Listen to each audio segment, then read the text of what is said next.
fished with it recently. That's the tiny rod, not quite mini rod and reel that I go for the sticklebacks with, but compared to my usual 12-foot float rod, that's tiny. That's the one that my daughter used when she was very, very young, and my grandson caught his first fish on. Anyway, I enjoyed fishing with it myself, so I'm back on a pond and a pool, and I'm going to have a little dabble for an hour or so. Single maggot.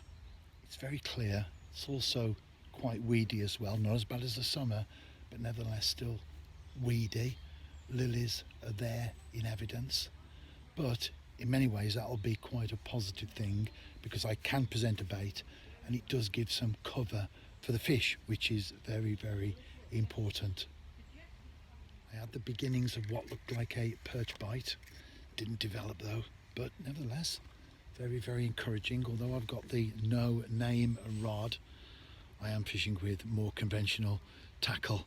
That's the Drennan Crystal Waggler. I've got the shot either side of it, nothing at all, until I then get down to the hook. Drennan Super Specialist, size 16. It is quite difficult to cast.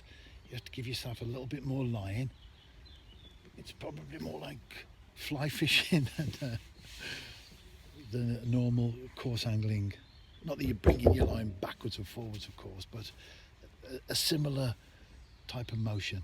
Definitely a bite there, definitely a bite. Yes, yes, yes, yes, yes. And the first fish will be,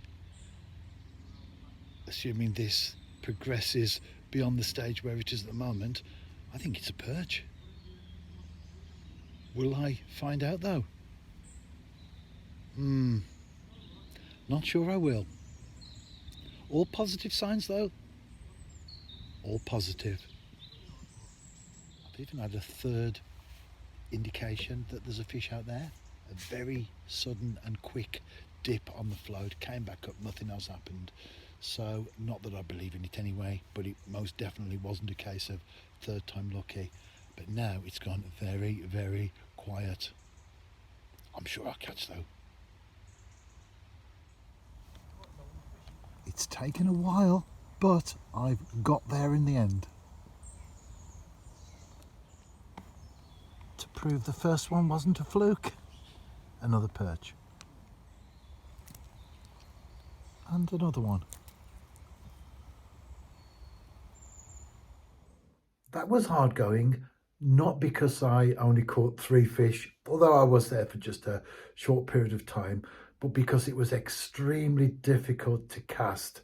The rod is 3 feet long, and it's fine with a canal type situation or where you've got deep water right underneath the rod tip.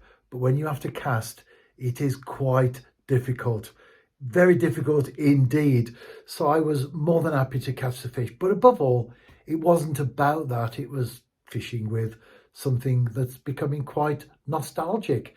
It's almost a family angling heirloom. 3 generations of us have now fished with that rod and caught on it as well.